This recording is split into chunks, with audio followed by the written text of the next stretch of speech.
Ladies and gentlemen, welcome back to the finest Horus Heresy tug-of-war campaign casts this side of East Yorkshire. And today we've got a free game showcase, with the first game being on Unification, and it is a 1 versus 1 on Titanfall. Playing on the south side as the World Eaters, we've got Verdun, and playing on the northern side as the Salamanders, we have got Tiger Shark.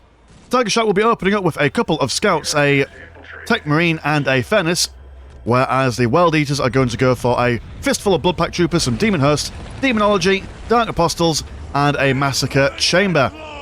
So this has been quite exciting. We've had loads of really fun games going on the Discord, links in the description below. So what I'm going to do is I'm going to kind of try and recreate, well, whoever's won naturally in there. There's been about maybe like 16 games. So in this best of 3, well, this free game showcase, I'm going to make it a best of 3, so it kind of reflects who's won overall in the campaign, or at least in the first leg of the campaign. Do remember that there are 3 legs in the campaign overall. Now, at the end of each leg, Tiger Shark over here writes a wonderful, amazing little bit of fan fiction for the campaign going on.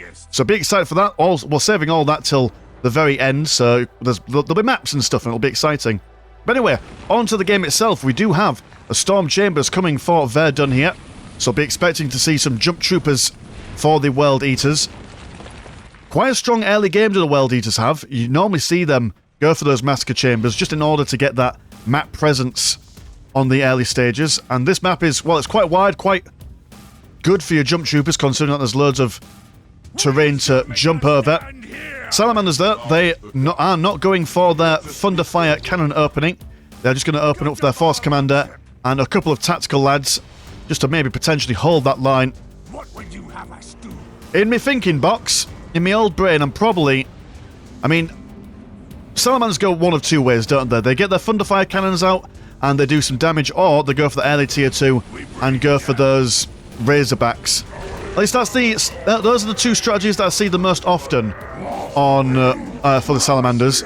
So I imagine probably the Razorbacks are the way forward in this, considering that when you get those jumping troops out, those Thunderfire cannons are a bit shite, really. Salamanders over here going to try and capture their most forward strategic point. Dark Apostle coming out, got some nasty little tricks available for him when he's got his Dark Disciples out, all dressed in white regalia. Probably so they can enjoy the bloodstains a little bit better. For the life of me, I can never remember his abilities, but they're always something not pleasant towards these guys. Love how his mace is able to get a little bit of a slowdown on one of them. Do have the Cornite Raptors, but actually they're all wearing white, so hopefully it's kind of like a really angry Bob Ross. They're just going to be painting their own armour throughout the entire evening. Got Force Commander out with his Flaming Sword, ready to do some damage. And these Tactical Marines are not doing all that well. Problem with the Salamanders is that their infantry is a little bit slower than your regular Marine. A little bit tougher though, but not going to survive. I mean, it's not going to do them any good in this situation. Force Commander, though, will do a good backhand on these guys. As you can see, the World Eaters already spanning across the map. No effort on their part. Cornite Raptor's going to come back over here and decap this strategic point. Force Commander not going to give up, though. He's going to continue the push. But sadly, more Cornite Raptors coming around the side. Going to doom the badness, doom the business. Not learnt their lesson as Tiger Shark's Tactical Marines now stuck in the same problem that they did before. And 1v1. Now you would think that Force Commander would be able to go toe-to-toe with the Dark Apostle. It does seem like it's a bit of a closer call than you would imagine. But then when the Cornite Raptors turn around, put into his sphere of influence, which I imagine does some positive buffs for them. And he's going to get cut up. Tiny shreds and shribbons by a singular Raptor. So quite the loss in the early game. Not a cheap lord is the Force Commander. Though not necessarily expensive neither. There we go. Going to go for that tier 2. So it's all going to depend now on what Verdun does. Going to go for some more Cornite Raptors. Also going to go for that tier 2 as well. Now, if you're familiar, one part of your skill set in a game like this is not only knowing your own builds, but also knowing your opponent's builds. Now, is he going to anticipate the Razorbacks? Is he going to get some contingency plans in place. That's the thing. I mean, he's going to go for more Cornite Raptors, which is quite... I mean, 3 squads of Cornite Raptors in your Tier 1, that's quite the investment. But in saying that, he's had so much close combat on the go that he's just got extra money. So not bad overall, but kind of lacking in the green money to really make much of that if he builds anything like a Blood Mechanicum or something like that. Also got to bear in mind as well that these Alts of Corn, you can't really upgrade them. You get their general, like, big upgrades in your... Is it Blood Apothecarium? Blood Apothecarium, there we go. That's where you get your Econ upgrades for your World Eaters. Bloodpack Troopers, phenomenally known as the cultists with the least amount of survivability. They are true blue chaff. Mainly for capping and nothing much else, really. Dark Apostles, still getting involved. Tactical Marine's going to fall back within the protective fire of this listing post, which is nice for them. On the right-hand side, this critical location will be sniffed at by these guys. But not ready to push in. That's kind of a... You don't really want to do this as a Cornite Marine player. Because obviously you've got the lion's share of the map, but you've also got all these lads that can just basically at the moment just upgrade for all your extra blue money, send into the base and just strike at their plasma generators or something like that. Especially on this map, considering that there's no listing posts to really shirk you away, so you could just kind of sit at the back of the base and do that. But we're not seeing that level of aggression. Seeing a little bit of a defensive play from Verdun here. Every time I see his name, it makes me think of that Sabaton song. You know, the one, Fields of Verdun, the battlefield is done, nowhere to run, father and son, etc, etc. Insert epic guitar riff here. Going to see more Cornite Raptors, okay.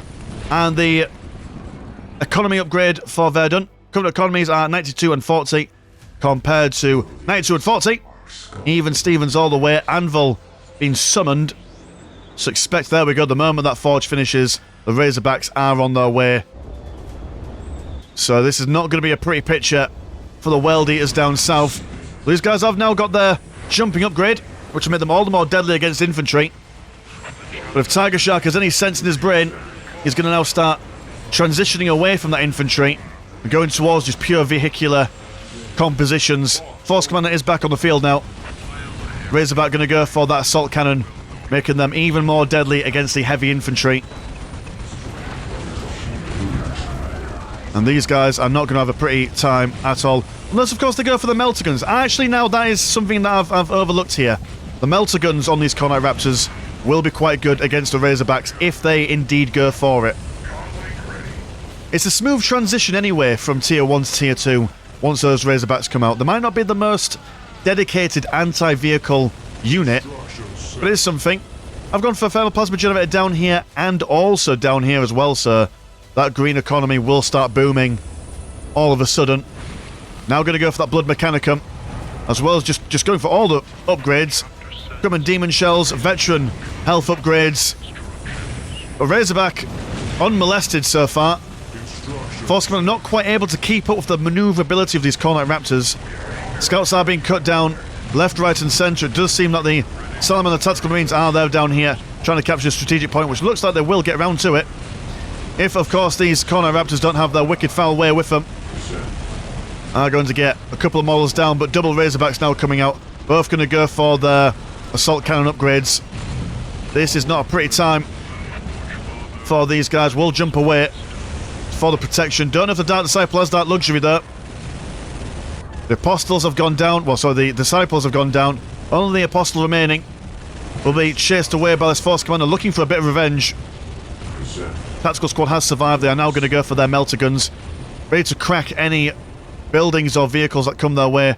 Going to go for some Testudo transports. Now, what grade? I can't remember what grades these guys go for, but they might have an anti-vehicle component to them.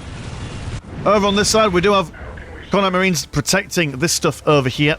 We do not have critical location victory on, so it's not going to be the end of the world if they don't manage to decap this area. But those thermoplasma generators might come back to bite them. Testudo, you go for heavy flamers and autocannon. So, yeah, so not quite anti-stuff over here. Well, the Raptors can do that. Jump straight in, going up against these tactical marines, really focusing them down.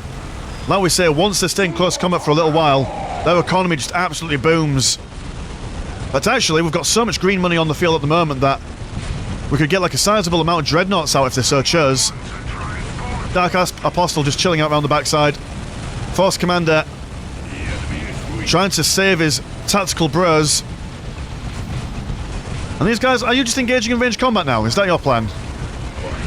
Khorne would not smile upon those tactics. Testudo transport, not the most tanky, especially compared to these Razorbacks. Don't know if that's the way forward, in all honesty. Ah, there we go, Blood Crusher, ready to come out the Demon Gate. Now that is going to be a mean customer for Razorback and Salamander Tactical Marine alike. We are having some action over on this side. There we go, Blood Crusher inside the Salamander base. Why bother going toe-to-toe against a mass of tanks when you can just walk into the base where it's nice and fragile? What are you doing, Blood Crusher? Are you posing? Strike a pose. Click, click, click, click. Get that on your Kodak for the old Instagram. Forge Guard coming out to play. Access to loads of very strong power weaponry, all built for specific individuals. You have a Dreadnought as well coming out to say hello. You're high-fiving the Blood Crushers and the Khornite Raptors in the chops. Actually, they're going to try and ignore them and just go straight for that furnace, which they do manage to get. So no powerful infantry squads reinforcing them, just summoning more and more Blood Crushers at this point. So is this just a case of just bashing all the... Well, not necessarily the economy, they're going for production. Which there's different theories to be had about whether you go for production or you go for economy. Generally, you go for economy in the early to mid-game when the economy makes the most difference. And in that late game where they've probably got a lot of float on the go, then you go for their production buildings as a priority. But then again, it's a personal choice, a personal preference. Khornite Marines regular style coming out. Tactical squad. This one squad has survived so much pain and torture. It does look like that the Razorbacks might be pushed back a little bit round here. Blood Crushers struggling a little bit, but they have managed to take down the Smithery. Now going to go for the Forge as well. So this is... It's not great for the Salamanders, let's be honest. So they won't be able to get much in the way of useful stuff, but they do already have a lot of useful stuff on the field anyway. So it's not the end of the world for them. Also able to get those Rapier Armor Destroyers out from the Smithy. Got that Berserker Dreadnought spinning to winning. Dark Apostle still on the field. These Razorbacks got nowhere to run. They've kind of been surrounded here. This one Razorback managing to escape, which then, while these guys chasing after him, allows these Razorbacks to also break out of that hold. Now able to retreat as well. These guys are not giving up. Still no upgrades on their melt guns there. If they went for those upgrades, I reckon this Razorback fight would have been over quite some time ago. And we do have this... look at him go. He's not giving up. Old Force Commander's going to slowly but surely whittle down this Blood Mechanicum. No problems whatsoever. Do have all the Khorne Blood Crushers being done in. More Dreadnoughts coming from the anvil. And 2 Razorbacks have managed to survive. So Razorbacks, Forge Guard squad, and a Dreadnought. I mean, up against this combination, they're going to do alright. So long as these Razorbacks can keep their distance away from the Berserker Dreadnought. Dreadnought on Dreadnought action. With a Dark Apostle in the middle. It's like, give me the attention. I want to be the meat in this Dreadnought sandwich. Forge Guard come forward. They've got no power weapon upgrades at the moment. They do need their Forge for that, which they are missing out on. Blood Crusher being summoned around the backside, drawing the fire of these Razorbacks here. But the Salamanders are fine with that. The Forge Guard can hold their own. Dreadnought throwing around a Berserker. Testudo transport surviving quite nicely. Over here we've got a Bloodpack Trooper squad trying to push away this Force Commander, but he's taking it on the chin. He's doing fine as he is. And it does seem that the Salamanders have managed to beat back all the stuff round on this side. Testudo transport goes down. Now, what do you do with all this money? You do have a lot of blood tribute left, so you could do some stuff with it. They do have an ability where they're able to... Well, is there much that those abilities can do? Off the top of my head, they've got that Rain in Blood ability that makes everyone take more damage. They've got their ability where they're able to generally increase the... Is it the movement speed of some people? They've got some bits and bobs, but against vehicles, I don't think they've got all that much, in all honesty. They're going to go for some more Cornite Raptors. Also going to go for that tier 3. Some Flesh Hounds and more Flesh Hounds. Why Flesh Hounds? Is that to just tie up the Forge squad, maybe? I mean, I suppose, well, that's what we're going to see. Oh no, never mind, we're going to see double Cornite Raptors jumping in. But close combat, the Forge Guard, they're going to do alright. They're not going to win, necessarily, but they don't need to win. They just need to survive long enough for the Razorbacks and this obnoxiously bright Razorback, Rapier Armor Destroyer to do their business. Nothing coming out of the Blood Mechanicum as of yet. Berserker Dreadnought falls down. Another Raptor having his back broken, being added to the rubble over there. And the Dark Apostle finally been brought down, added like his fallen comrade to that pile of rubbish. And what can the Weld Eaters do? They've got their doggos out. They've got the Demon Host trying to keep this Blood Mechanicum alive. But they've just got nothing in the way of blue money at the moment. Nothing to really keep them alive. Over here we've got one land speeder rubbing the salt in the wound on that thermoplasma generator. And there we go, Verdun has had enough. He says GG, and that is done. So yeah, a nice... I mean, the early game for the Weld Eaters, usually it goes quite well for them. But like I say, I think if those Cornite Berserkers had their melter guns, those Razorbacks would have been a completely different story in that mid-game. But hey, alright, let's move on to the next game. Alright, so this is game 2. We are on Overgrown Chapel. It's a 1v1, and we've got Richie as the Imperial Fists, and OMC Dr. Nox as the Death Guard. OMC Dr. Nox will be going for a couple of Nero Cultists, Poxwalker Slave, Temple of Disease, and a Scourge Generator, as Richie is going to go for a couple of Siege Marines, Tech Marine, Siege Generator, and a Hand of Dawn. Not seen this map on the channel before, I think. Quite a delicious looking map. Lots of Imperial regalia going on about the place. It almost makes me think of... Oh, what's it called? Not Into the Breach. The other map where there's like, you're spawned opposite each other. There's loads of northern bits to capture. So you've got the option of either trying to consolidate your holdings in the middle, or maybe stretch out towards the northern sides where these relics are.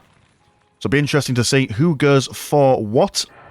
Both factions quite strong in the old defensive capabilities. We're going to see an early Feculent Null, just in case there's any early aggression, which... something you don't normally see from the Imperial Fists, but better to be safe than sorry, I always say. Go and see some Siege Marines, not Siege Marines, regular Space Marines coming from the Hand of Dawn.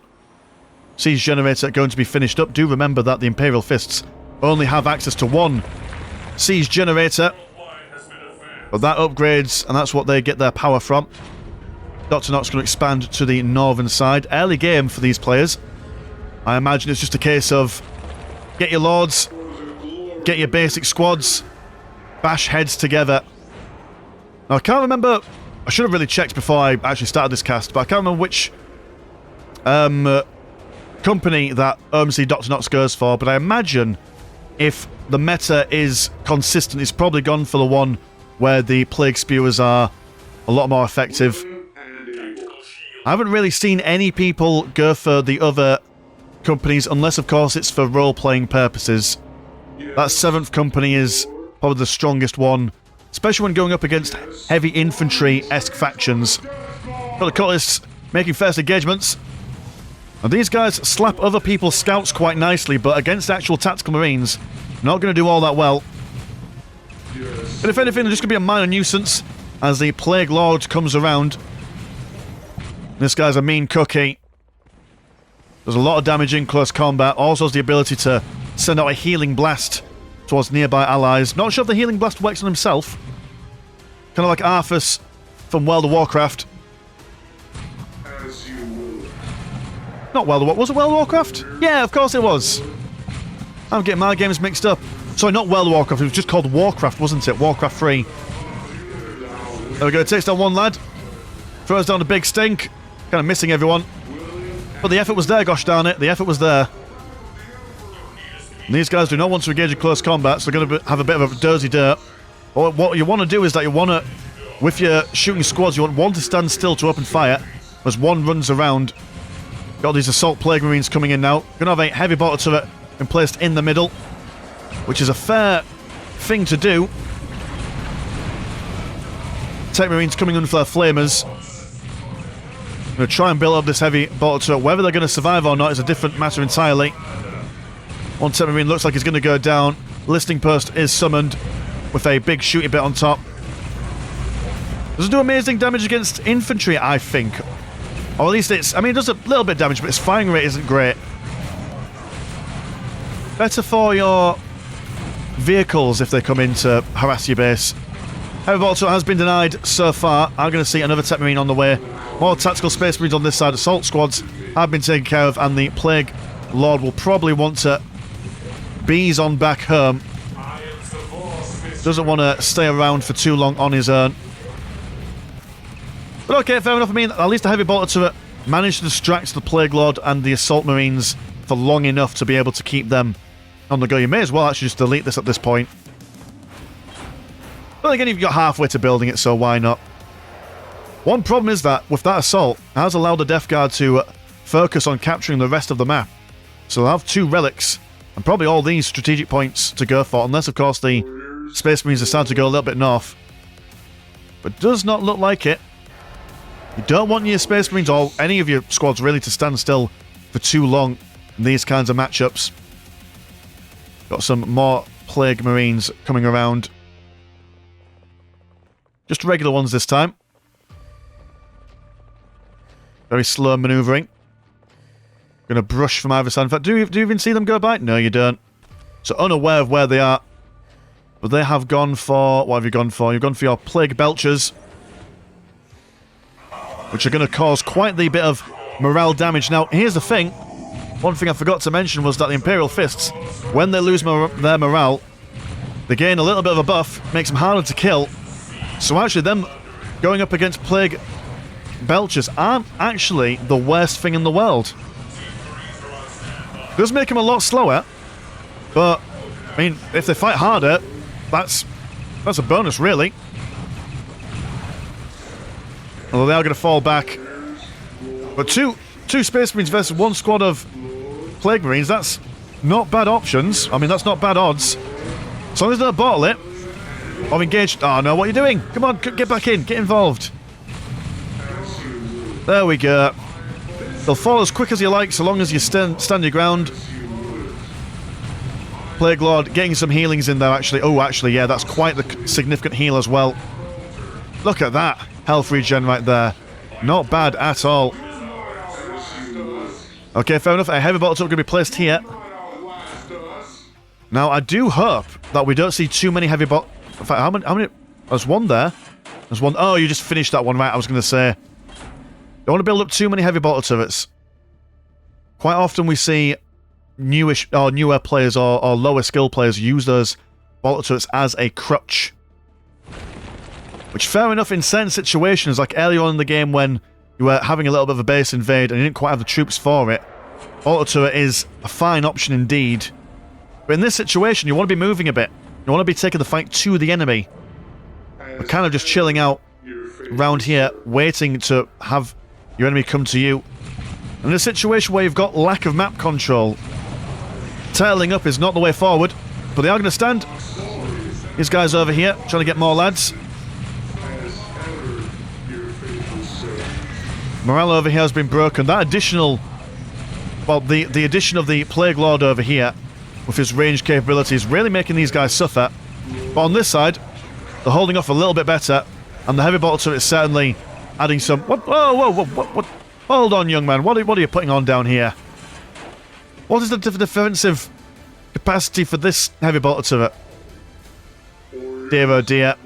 Oh good man, well done, you've seen sense. Gonna see that tier 2 on the way. I was seeing tier 2 for you. Looks like it to me. Gonna go for those Plague Havocs. Yeah, which is the ideal counter for the heavy bolters. That's gonna take them out. Lickety split. Another heavy bolter turret being placed down here. Yes. These guys are not moving one iota. They are holding that critical location for as long as they can. Which, I mean, looking at that, they get the extra additional vision, which is quite nice. And are you getting... You're going to go for an armory, so potential for... I mean, plasma guns, I mean, that'd probably be the best option for them. Plasma guns ideal against the heavy armor of the Plague Marines. I could just hear Rogel Dawn whispering into these guys, don't go out, just fortify, defend. If we defend really, really hard, they won't be able to kill us. And there we go, falling back behind the heavy bolter turret. But gaining vision from those frontal Plague Marines, the Havocs are now, pardon the pun, they're going to play havoc with heavy bolter turrets. Very quickly taking down a lot of these models. Plague Lord going to vomit over his friends to keep them healthy, but will beat them back somewhat. So this defense is holding for a little while. Whether it will hold... When, I mean, they've got a fair bit of flirt. 85 and 30 compared to 140 and 30. So, I mean, they can, with their flirt, buy something quite substantial, maybe, to push out with. Maybe that's the plan. Havoc's annihilating this heavy bolter turrets. Not really earning back their investment here. I'm going to see the skill favours, increasing the range damage of anyone and everyone on the battlefield. I think that's what that does. Armory finished. War Gear Bionics going to increase the health of the Plague Marines. Sorry, the Space Marines, should I say. And a heavy armor fortification. Ah, Razorbacks. That might be the way forward. Do you have the green money for it? You've got plenty of money. Right, okay, that's what he's doing. He's saving up the money for the big tech. Don't know how the Razorbacks or anything akin to it are going to deal with the Plague Havocs. But I suppose you could just, I don't know, get these guys into close combat, chase them around. Maybe that's the play. Another heavy bolter turret coming down. Oh, I don't like that. Stop it. Grow up. Have faith in your boys. I could understand if you put one like over here, or somewhere around here, as an aggressive stuff. Siege Marines trying to take on this listening post probably will not end in their favour. Siege caps are going to come out, vehicle cap increase on the way, and there we go, the Razorbacks coming out to play. They've got the plasma guns, they've got the las guns, no matter what the Death Guard tech into, they should be alright, but then the double Plague Havocs, that scares me. And a Tribulation Mound as well, so maybe some demonic plays coming in. Been a bit of a static match, I'll have to say. But almost like a game of chess, everyone just thinking about what they're going to do much before actually doing it. More heavy bolter turrets being placed down. If I was a betting man, I imagine these heavy bolter turrets are going to be the first things to die in the engagement that is to come. They've got nothing to take on these guys over here, which is really going to make them suffer. They've currently got no blue money to play with. Vehicle cap increase on the way. And so... double Devastators. Okay. So what is that? Do they automatically come out with plasma cannons? Let's find out together. What do you have? No, you come out with nothing, so you've actually got to buy your plasma cannons, which you can only get in tier 3. So... Heavy bolter, that's not going to be amazing against heavy infantry. Multi-melters, they've got no vehicles. So a bit of a misplay here, I think. The Foul Blightspawn on his way. Insanely good unit is the Blightspawn. Like, it just does just insane amounts of damage. It's not fair. That's what it is. It should not be allowed to exist in their current state. Because I don't know if you watched the... I think it was Death Guard versus... Oh, was it Dark Eldar? We did... me and LaughingMax with the Curcast, which we should really do more Curcasts. We've been too busy to do Curcast recently, but I need to get in contact with them at some point. Remind me in the comments Remind me to send them a message. But yeah, Dark Eldar, we saw some Blight Spawn in there that just killed loads of stuff. And it was insane. We got lots of bad stuff coming over this way. Death Guard, I imagine they've gone for their anti-infantry upgrades. At least if they haven't, they should do. Managing to push the initial thrust backwards. Which then, I mean, look at all these turrets that are now not being engaged in the actual combat. Razorback goes down. Grenades been thrown about. Yeah, and also, they didn't really do it themselves any favours. Death Guard love some AoE damage, so bringing all you guys up here, almost like a Fate, really. Bringing those Plague Marines forward, letting them fall back, drawing those Imperial Fists in, waiting to snag them with those grenades. I'm going to go... well, they're going to be brave and go for a tier 3. Plague Lord, can you stop shouting at me for 5 minutes? Christ. Very loud. Yeah, we've got the Master Siege Control add-on. What are you going to do with that? You've got the float to buy one big thing. Ah, I see. You're going to go for heavy bolter turret. Of course, yes. I do apologise if I'm sounding rude. I don't mean to be rude. I'm attempting to be entertaining. You've all seen me play before. You've all seen me go up against other people, and you know the skill level that I can bring to the table. I'm not very good in a game. I cannot judge a single other human being when they play. But I can comment it. It's kind of my job. It's kind of what I do. Realistic burst over here being cracked down.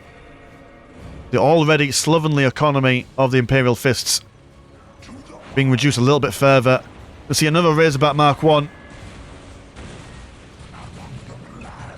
What would the idea be here then? Maybe artillery? Would artillery be a thing? It would certainly give them some disruption. Hand of Dawn going to suffer here. Only a couple of volleys is required to take out a building with that amount of Plague Havocs. Tech Marines aren't even going to bother trying to repair it. Razorback out on the field. And... a Rhino Damocles. Oh, okay, alright. So, these guys stack themselves up over here. Bring down the orbital strikes.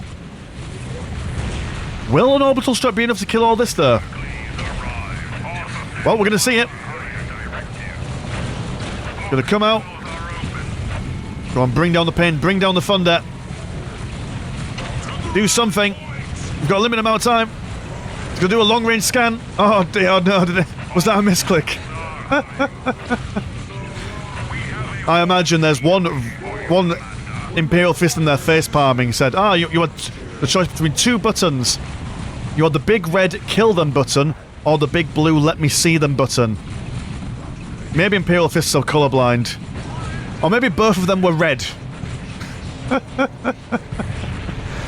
Alright, dear oh dear. Well, it looks to me like the Death Guard do have it. Richie brings out the GG, and that is that. Yeah, so, heavy ball turrets, like I say, in the early game for defensive reasons, or for... like I said, there's a couple of different contexts to use them in, but this was not the context.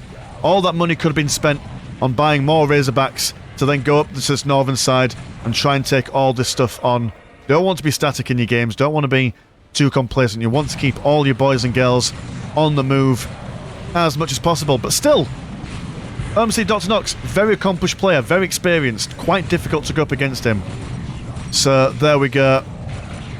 There we go. Okay, yeah, let's move on to the third and final game. Okay, the third and final game on Cassia Luton. Now, we've got the Loyalists on the southern side being played by Rio as the Dark Angels, Huntington as the Salamanders, and Tiger Shark as the Imperial Fists. Whereas the baddies, the traitors, are being played by Air 7889 as the World Eaters. We've got OMC Dr. Nox as the Death Guard, and we've got Yazoo 55 as the... What faction are you? Are you... Can't quite tell by a colour scheme, but you are definitely baddies of the regular ruinous powers, so to speak. So yeah, this is quite a large map, lots of points to capture, lots of ruined buildings in the middle, very aesthetically Horus Heresy.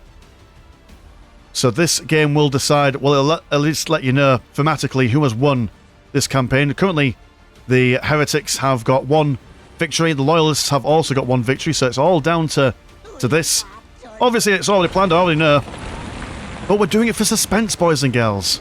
That's what we're doing. It's all for the thematics. This whole entire tug-of-war campaign is basically just a really extensive exercise in fan fiction going on here. But yeah, Bloodpack Troopers on... Well, sorry, the World Eaters opposite the Imperial Fists.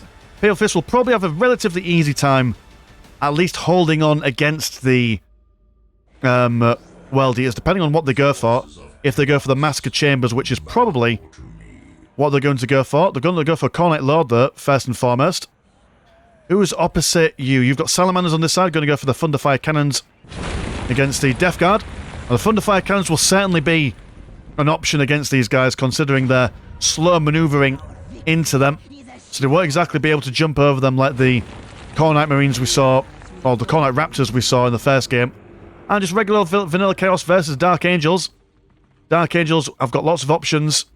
They can go for the Death Wing, the Fast Wing, whatever you call that one. But Dark Angel Scouts, quite a serious beast to deal with, so their early game is quite strong.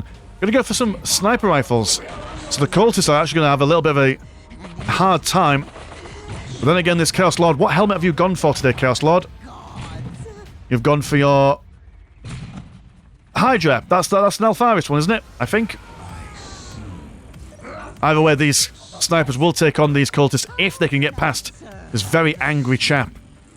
Over on this side, we do have the Siege Captain absolutely decimating these Bloodpack Troopers in close combat. No questions whatsoever. They've also got the heavy cover, which is quite nice.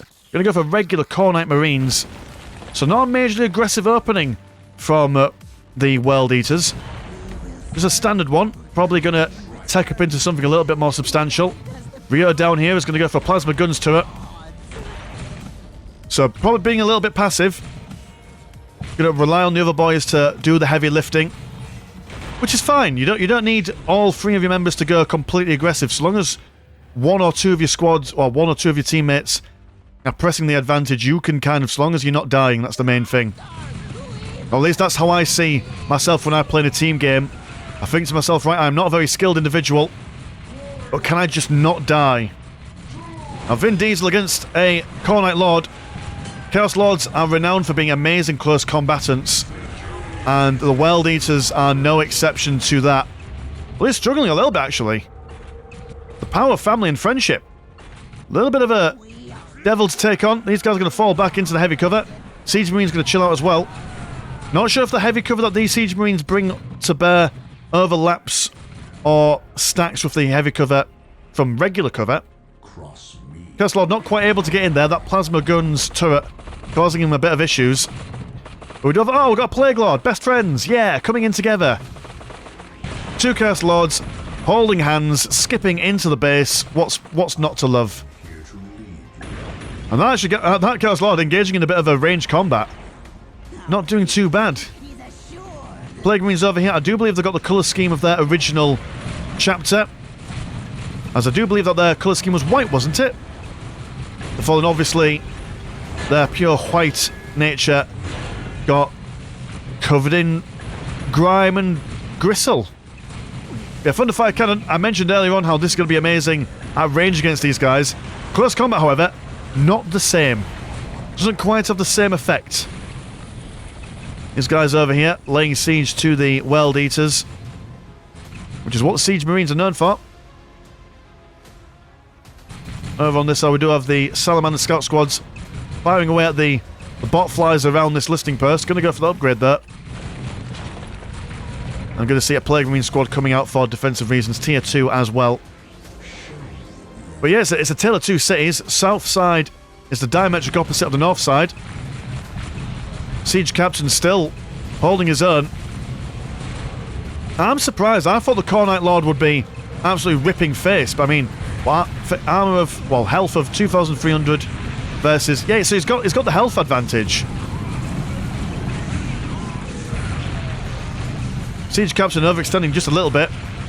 One issue that the World Eaters do have, though, is that their Altar of Khorne, like I said in the first game, cannot be upgraded. So there's no defensive capability here Which is why I'm surprised that you don't see these guys being a little bit more aggressive. Got Gal and Serlak. Gonna try and summon some Cornet Berserkers. And when the Cornet Berserkers come out, if they've got the... I don't know if they come out naturally with their charge upgrade, or whether they need to research it, but that charge upgrade would certainly turn the tide over there somewhat. Got a Hell Talon on the way, some cultists as well coming forward. The scouts are going to struggle a little bit. Plasma guns are going to fall foul to the Hellblade. Scouts getting their volleys off over on this side. Killing one Plague Marine, but it doesn't look like it's going to be enough. Plague Lord now charging in. Some serious issues here. Do have the... there we go, the Plague Belchers. Which do a fair bit of damage against buildings as well, I must say. Gonna fall back in between the buildings. Cloister Barracks now. Now's the time to build it. They've gone for their tier 2 as well. Scouts of the Salamander variant's going to go down. We do have a Razorback Mark 1 for the Imperial Fist coming over. But not quite able to get the shots off. Going to turn around and see if we can get some... Nah, it's a lost cause right there.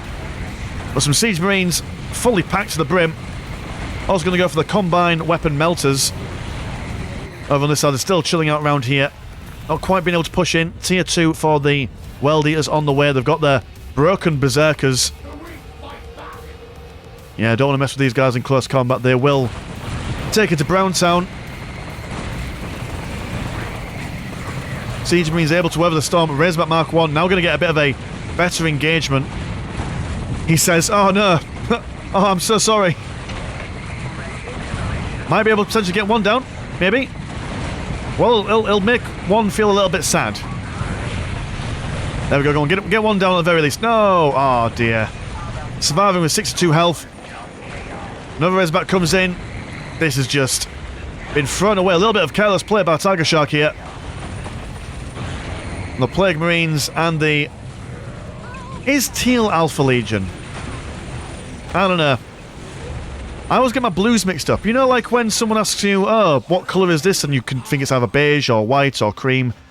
They all look white to me. So when you show me different shades of blue, they all look just like blue to me. There we go. I have a stutter. I'm deaf. Colourblind. Also quite remarkably blind in a regular sense. I'm like that dude from that Metallica video who can't see, can't hear. Just trapped in his own little world.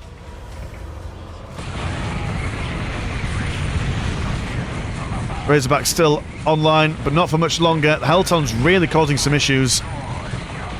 Rio might need to transition away from these. Ah, there we go, going to get some Space Marines. Scouts were a good idea. They were a fantastic idea when up opposite these cultists, but not doing much for them. Got a Salamander's Razorback coming in. Gone for that assault cannon. And a Rapier. There we go, the Rapier Arm Destroyer. No, he's not been air moved. He's just been moved. He's gonna... Oh no, that's unfortunate. Mind you, everyone's kind of ignoring him. Well, that's just polite, isn't it? Pardon me, guys. Mind the road. I'm just trying to get by. Beep, beep. Okay, that's just... You have no right to be alive for this long, Rapier Armor Destroyer. No rights at all. There we go, Helltalon.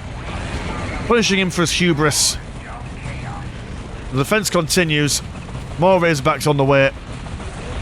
More plasma gun turrets. Got a machine nave as well. But nothing coming out of it at the moment. What economy are you playing with at the moment? Dark Angels, not bad. Not great neither. You guys, are you getting your upgrades? Oh, you need your tier 3 and Sacristy chamber. Not as flexible as the vanilla Space Marines. Look at the speed that these guys can move at. They're not messing around. These broken berserkers. They don't seem to have the staying power of the regular berserkers. Pardon me. Which makes sense. More Razorbacks over here as well. But the map just covered in Razorbacks at the moment, but the Khorne Marines have managed to break out of their base a little bit. Going to start building up an altar of Khorne over yonder. But the push continues. More Plague Marines. Also got an Obliterator squad here as well, and a Mutilator squad. I have nightmares about Mutilator squads. They don't die, and they punch things really hard. They died just then, but that's because the moment I say something will happen, it won't happen. But whenever I play against them, not a pretty sight at all. Oh Jesus, we're going to see more Razorbacks. That's it. It's the Razorback Massive. So Razorbacks of all factions here. Who's got the best one? I do believe it's probably Imperial Fists, due to them having plasma guns and las cannons just as a standard. Whereas these guys have got to get their other bits and bobs. And also, actually, probably the Dark Angels probably don't have the best. I mean, nah, you've got a heavy bolt. We've got a Twin Link Heavy Bolter as your standard weapon, and you've got to upgrade for your Melter guns and your Twin Link las cannon. So yeah, that's fine. That's okay. You don't need to be the best at everything. Corner Marine still not pushing it all the way. Going to give it a good old college try now, though. Do you have any anti-vehicle weaponry? You do have one Melter gun on these guys and one Combi Bolter. Over on this side, we've got a regular old Chaos Sorcerer and some Possessed squads coming in, going to rip their way through these. What are you? You are just regular Space Marines. Purple, baleful flames, be joined by the Mad, the Bad, and the Insane, the Broken Berserkers. And these guys got to chalk it up to a bad job, send them back home. You're not going to be winning this engagement anytime soon. The southern side, I mean, I'm just impressed by how Rio's been able to hold this southern line so well. Got some Plague Bearers teleporting around the backside. Going to be a bit of a nuisance. Got a bot flies, well, in fact, double bot flies. And it's now looking a lot more desperate for the Dark Angels here. You have to pull out some tricky stuff if they want to survive. Do have Primaris Eradicators, wonderful. Range and close combat. They make me think of, oh, what are they called? Oh, the Sisters Tier 2 unit. The one that we saw on the vanilla game on Thursday. Celestians, that's what they're called. They're just the boy version of that. Got a Predator on the way, primed with all the flamers you could possibly want or need. Got some teal horrors, that's very sexy. Look at that. And more Rhino transports. Over here it's just it's just bedlam. It's pure bedlam. Got Assault Centurions, love a bit of close combat argy-bargy. Vin Diesel still fighting fit. Garhol Surlak summoning whatever he's doing. It's kind of like Singed from, what should we call it, League of Legends. Wherever he walks, he brings a deadly stream of badness. But yeah, this close combat orientated fighting style was not going to be in the favour of the Imperial Fists. Not when you're up against Possessed squads and the Broken Berserkers. And look at these guys just fighting for every inch of land. This is just an absolute slobber knocker. Don't get me wrong, have the Chaos got the upper advantage just by merely achieving this amount? Yes, but the indomitable will of the Adeptus Astartes can't be second guessed. This one Predator really turning the tide of things by the looks of things. Got Razorback and Rhino and Razorback. Space Marines going for their flamers. And the Obliterator has been chased away, tail between their legs. We've got this listening post to fall behind on. But infiltrator scouts around here, they've got their missile launchers, so I can imagine that they've probably been going around causing some, or at least the plan is to go around and cause some mischief. Chaos Predator over on this side, Berserker Dreadnought coming in. And these guys have got no other option but to engage in close combat. They've used a lot of their resources defending the south, and now they've come to try to defend themselves over here. Wherever they've got the resources spare. What the economy is at the moment, 74 and 39, 110 70, 175 and 90 compared to 85 and 25, 147 and 100, and 168 and 159. So Yazoo 55. It's only got a major economy going on at the moment. Going to get Hellforged, so going to go straight for those big Titan units. on the way. Whereas the mainstay for this team over here is, can Tiger Shark hold on? Hasn't... I mean, he's got the economy for it. He just needs some help from his friends. These guys are now pushing out, which is probably not what they want to do. They want to consolidate what they've lost and then assist their northernmost ally. But they've kind of forgotten about him, which isn't that just typical of a 3v3. Oh no, my game is crashing. Hold on a second. Alright, and we are back. Good lord. That took me a fair while to figure out the graphic settings for it. Essentially, I've put everything on low. For anyone who's got questions of, hey, Miss Landshark, how do you get these games to work and not crash? Look. Blind luck. And setting all the things on low. And maybe fiddling around with the resolution. That's how I do it.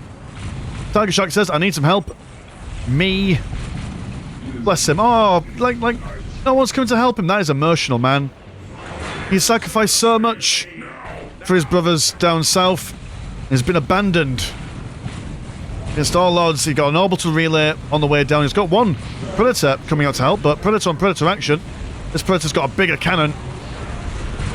Scarier weapon. Got some Salamanders deep striking in. Also got a ironclad dreadnought going toe-to-toe with these possessed squads. It's actually going to do alright, all things considered. Terminator assault squad from the Salamanders, beating back this corner. And actually, in the nick of time, the Loyalists might be able to defend this place.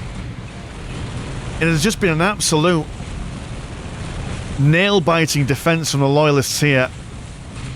The chances of their victory now are quite slim, but you've just got to appreciate their absolute tenacity for holding the line. This Ironclad Dreadnought really earning his pay here. I mean, these possessed squads will probably do more damage going up against these Primaris aggressors. Assessors? Like as if there's some sort of exam invigilating people coming around to mark the work of other people. Galan Serlak is going to take a trip down to Dead Town. He's been alive for so long, but he's finally been taken care of. And actually, yeah, by the skin of their nutsack, the Imperial Fist do manage to survive with a little help from their friends. Cornite Lord trying to bring that Singered ability back into the fold, but well, these guys are doing it. They're doing it quite nicely. Down on this side, got some Obliterators, but they will be flanked by a Terminator squad. Space Marines down on this side. Yeah, they'll be able to take care of the Chaos Predators, that's fine. But, I mean, how's this Greater Portal coming on? A Ravager Titan on the way. Any big things coming from you guys? We've got the Cesspit, which is their end of game building recruitment thing. But nothing much for the Force of the Great Gate. Fair enough. Which is a pretty good gate, I'd have to say. Following its namesake. Just love the sound of these Primaris aggressors. Opening fire on this Chaos Predator. Of the melter guns of these Siege Marines. Will destroy that Predator. Finally, a little bit of breathing room on the northern side. Southern side, still struggling a little bit. There is not a moment of respite for the Loyalists here. Chaos Sorcerer on his way out as well. Double bloated rhinos. Are you packed with boys? That's the question on my lips. You are not. Oh, you're just rhinos. You're just being a nuisance. Fair enough. Got some plague things being summoned in. More plague bearers. Slow and steady, but quite chunky lads. Also got their demon armor, so quite difficult to take on unless you've got specific weapons for them. Got plague grenade going out over there. Even the mighty Ceramite of Terminator armor isn't going to save you from a bad cough. Got some Devastator Centurions, the ranged variant from what we saw earlier on. Not standing up all that well at all against the Plague Havocs. This Primaris Eradicator is still online. Focusing down this Malignant Plague Caster. Aiming straight for the head as well. Yeah, you will notice a reduction in quality of the graphics here. I do apologise, but it is the way it is. When so many things are going on the battlefield, it is the way it goes. Demon Prince of Nurgle being summoned in, striking down a Predator. Over on this side, the Imperial Fists are being a little bit aggressive. If anything, just to make sure that these guys are playing ball. Portal Great Champions as well. Yeah, so some big stuff coming from the Chaos side here. Oh, speaking of big stuff, here he comes, Ravager Titan. A Titan that's not afraid to get involved in close combat. Willing to punch anyone in the chops, should he need to. Baleful, glowing eyes, and just infinite amounts of Plague Bearers coming in as the Demon Prince of Nurgle throws down a face down from that Centurion or whatever that model was. Yeah, it's gonna be a hard defense here. We have seen Titans fall before. Do believe the last time we saw a Titan be killed in Unification specifically, it was Mortis with his Demon Hunters. Was it Demon Hunters? It was someone. Or was it the Imperial Guard? Lord knows, can't remember. I certainly watched too many Dawn of War games, I can't remember it all. With an Ironclad Dreadnought being summoned in around the backside. Do believe that is the sign. Yep, it's German for no more Dark Angels. There's a direct translation, I do believe. The Worldiers are suffering, but they don't need to win this. They've already got the winning force down south, they just need to survive. The slow trudge. Actually, that's not a slow trudge, that is a power walk, if ever I've seen one. Got a Land Raider Hades Diabolos coming in, and this does look like more or less the end of times for the Loyalists down here. Not much they can really do.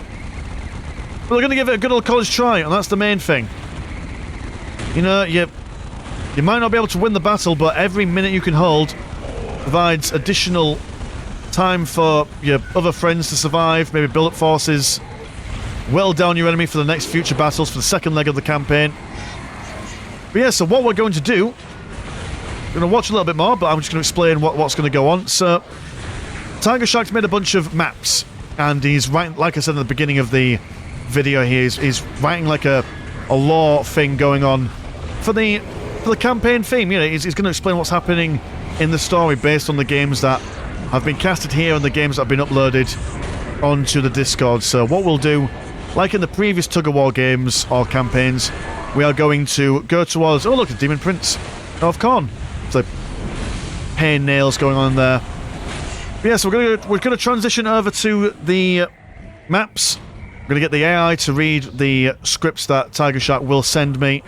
And then what he's done as well is that he's done something really interesting. He's made a couple of additional rules for the next leg of the campaign. So the Loyalists and the Traitors are going to be affected in different kinds of ways. Which what I'll do is that I will, at the end when the AI finishes reading out the script, I'll have maybe like 15 seconds. We'll have all the rule changes posted so you can read it. Or you can pause it and read it or whatever. And I'll also post the rule changes for the next leg of the campaign in the main info channel on the Discord, should you wish to take part, bearing in mind that there is no skill cap or skill minimum requirement. Anyone can get involved in this campaign, regardless of whether you play Unification, Soulstorm, Crucible, bloody whatever mod you want to play. You're more than welcome to take part, as long as you send in the replays and all that good stuff. Look at Mortarion getting involved late to the party, but he'll do what he does best, which is just annihilating absolutely everything. Cool, yeah, so I shall... Yep, thanks for all the players for submitting their games, and thanks for you guys for watching. I'll see you in a bit. Peace.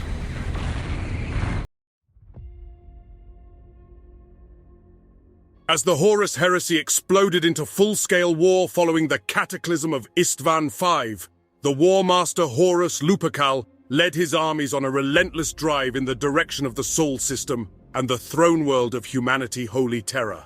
many sectors were torn in loyalties between the distant and remote throne world, where treaties of honor and consequence bound them to obedience, and the new call of the War Master. Where Terra offered only silence, the War Master offered plentiful and exuberant boons, as only one can offer, who has yet to achieve rulership. Where such offers might fail, the great Space Marine legions and mighty void ships gave a more substantial and forceful demand. Again, distant Terra could only offer silence, its legions shattered on Istvan V and its other hosts in disarray. To make the traitor's cause even more compelling, the warp was in turmoil. While all suffered under the Immaterium's discordance, the traitors managed to keep their messages flowing through brute force, perseverance, and other forbidden means. It was so that most sectors only received the news the War Master wanted to spread. Even survivors from other battlegrounds brought only foreboding doom, for everywhere the War Master either received submission or he conquered and destroyed. But even as 500,000 treasonous Astartes pushed unceasingly towards humanity's holy homeworld, the War Master knew that even this mighty force would not suffice. 10,000 worlds stood between Horus Lupercal and the Throne World. 10,000 more would need to be conquered to supply the War Master's campaign, and 10,000 more would need to be burnt and ravaged to keep his foe in disarray. Even if all this succeeded without fault, more than 200,000 worlds would remain in the Emperor's fold. It had taken 20 legions 200 years to conquer the Imperium. The War Master sought to replicate this momentous feat in but a handful more. The sheer number of enemies would delay the traitor advance, no matter how rapid, victorious, and cruel it may be. With the time gained, the Imperium would regroup, reorganize, and retrench, only to smother the War Master in an endless tide of men and machines, the war production of 230,000 worlds. To prevent this humiliating fate, the War Master sought to contain and confuse his foe. Foremost among his designs were the Might Segmenti and their capitals. From these 5 august worlds, the Imperium would organize its riposte. But organize they would only if they could communicate and coordinate. Otherwise, each court would default to protect their own domain. The War Master was aware of this base, if natural, flaw. He sought to present the lesser centers of human empire with a fait accompli. When Horus Lupercal was master of Terra and the Imperium, the other capitals would either fold out of their own volition or face his legions in detail. For none of these lofty courts would ever acquiesce to anyone but the prestige and splendor of the Lord of Holy Terra. In this manner, other forces commenced their odysseys to isolate and distract Terra's mighty satrapies. The greater part of the Night Lord's legion assailed Thramus and Triplex to cover Kardunaish. 250,000 Astartes of the Word-Bearers and World-Eaters struck deeply against Ultramar, so that Gilliman and his allies would make no move. The Death Guard and Alpha Legion stirred up Segimentum Tempestus, so that Bacca would look away. In the same manner, the Word-Bearers led forth mad zealous cultists, followed by the Forge hosts of Styges, to ensure Hydrafa would be distracted. Finally, there stood Cypra Mundi, the mighty bastion at the heart of Segmentum Obscurus. This formidable fortress stood at the flank of the War Master's assault. From here, mighty armies might sally forth and keep the entire advance in disorder. Even if no blow fell, a great army of observation would be required by prudence.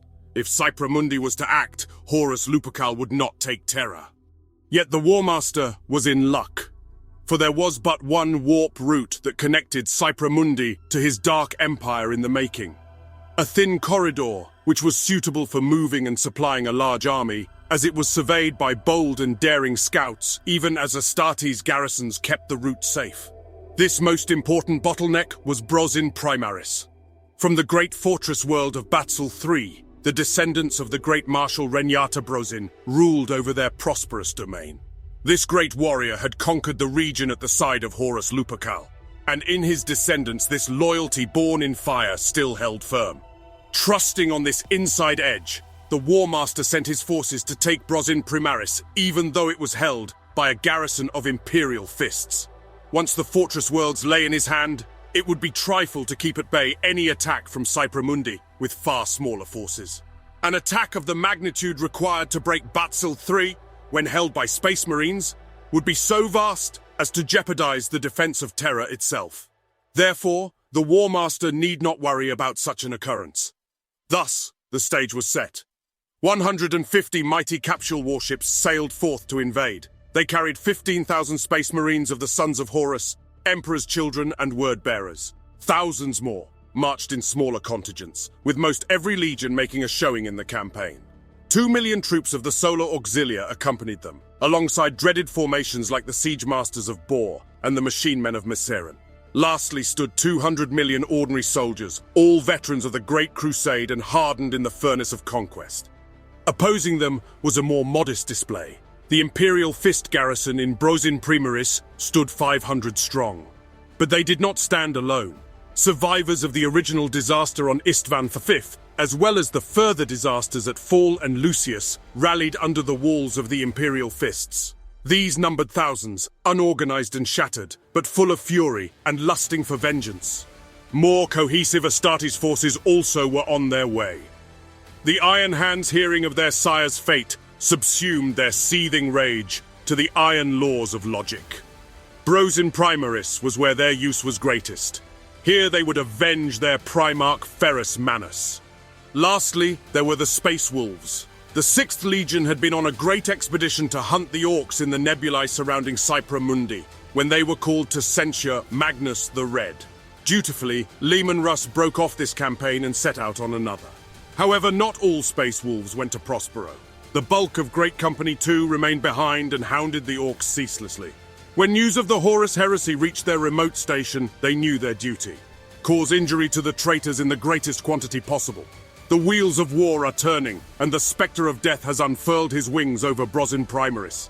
As the superhuman angels and their mortal auxiliaries prepare to give battle, one thing is certain. It will be the common people of the Imperium who will bear the burden of war and add their deaths to augment the rolls of glory.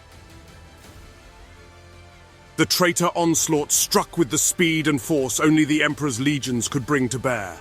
Aided by a great assembly of local allies, contacts, spies, and ambitious opportunists, the offensive commanded by the War Master was driven forward with vigor and haste. Eager for glory and sure of their advantages, greater numbers and surprise, the traitors undertook to assail all their foes at once. Prudence may have dictated a more measured approach, but like the War Master, the traitors favored a gamble to achieve total success. Concerns about security be damned. The Varaz Regency fell to the War Master, with barely a shot fired in anger. The sympathies of the Lord Regent were well known, his denouncements of the imperial bureaucracy and its unworldly edicts, loud and forceful. Once the message of the War Master's rising had been received, agitation in his support commenced. While partisans of terror and loyalists to the throne were not without power, the presence of treasonous legionaries silenced all but the staunchest critics. A few of the obstinate partisans effected their escape and either holed up in their bastions or took to the void as privateers. Both were insignificant threats easily handled by local forces. The lords of Brozin Luminaris were more divided in their loyalties. Some worlds welcomed the traitors, others refused to even answer their dispatches, and even more erupted into civil strife ranging in ferocity from heated debate to outright civil war. Still, the traitor assault was an overwhelming event. Outnumbered, the loyalist legions were forced to either entrench alongside their allies or commit to raiding and rapid attacks. As the months passed, no clear victor became evident, though the advantage lay decidedly in traitor hands. As the greatest of the sectors in the theatre of war, Brozin Primaris was bound to end up as the fiercest battleground. And indeed, so it was. The capital of Batzil III had already been in arms as the traitor legions made their move. The loyalist legions had wisely removed themselves to strongholds where they were welcomed with open arms. Only a small garrison held up the bastions of the great garrison, refusing to forfeit this rampart without a fight. In the end, these futile few were slain to a man, as Titans brought down their fortifications effortlessly. Elsewhere, loyalist and traitor met on a dozen fields. Most were carried by the traitors, though the outnumbered loyalists did manage to inflict some stings of their own. Still, the traitor cause was ascendant. Brozin Secundus was thought to be a firm bastion of loyalists. Indeed, the Lord of the Sector had assured his firm allegiance to the throne in a most forceful declaration. Few had assumed the traitors would attack here without having secured Brozin Primaris first. But the wise were mistaken, and the foolish were correct. The traitors did attack, and with scarce Astartes to aid the loyalists, they managed to inflict hideous defeats. Beneath the facade of loyalty, treason and envy whispered, and more than a few world declared for the War Master. The Tyran Warholds were a sector in name only. Where others might see reason and treat with the Emperor's emissaries, the Tyran Warholds could only be convinced by death. And death the 12th Legion had delivered. As their leaders lay butchered among heaps of their fellows, the few remaining elders of the Warholds pledged their loyalty to terror. But tribute and compliance remained a fickle goal. More than once the officials of terror were driven away, and more than once had the legions censured the boldest of the Warholds. Only recruitment officers of the Imperial Army were welcomed gleefully, provided they offered riches and glory in distant conquests. Many thought the sector would quickly switch allegiance to the War Master, but the Warholds first desired to see whether the War Master could back his claim in battle. And so the World Eaters entered the Warholds once more, to butcher the grandsons of those who had survived their first campaign. Not all humans resided within the Imperial domain. Beyond the guarded frontier, pirates and madmen made their abodes. The Raider League sought to use a facade of legitimacy and civility to obscure their criminal acts. The Kabli Skabites, on the other hand, proudly owned the insults their civilized victims leveled at them. Being lowly opportunists with little regard for honor, these pirates saw a new offer and were loath to pass over it. The traitors offered them arms, harbor, and even support, provided they raided only their foes. The pirate kings accepted, but already were expectant of the time when they should once more plunder to their heart's content. Called the Zealous Legion in mockery of their beliefs, the remnants of mystics and priests culled from power by the Imperial Truth called a lonely star system their own. Fueled by resentment and blind zeal, they were easy prey for darker forces. Now the most fell of the cultists were called from their refuge to summon the beasts of the warp in aid to the traitor cause. The first weeks of the traitor campaign proved an overwhelming success. The War Master was most pleased by the messages delivered to him. Success in these days was but a matter of time. Yet, while the local commanders thought only of their own campaigns, the War Master had a galaxy to conquer. As the forces committed to the Brozin campaign were clearly above the required might, the War Master ordered some of them to return to his drive on terror. This, after all, was the main effort of the heresy. The Loyalists were still outnumbered, but not for long. After marshalling their might, the Iron Hands and Space Wolves arrived to battle. At a moment, thousands of new legionaries made their appearance. These were not the shattered and demoralized survivors of distant Istvan V, but fresh forces organized and equipped for interstellar war. The final chapter of the Brozin campaign was not yet written.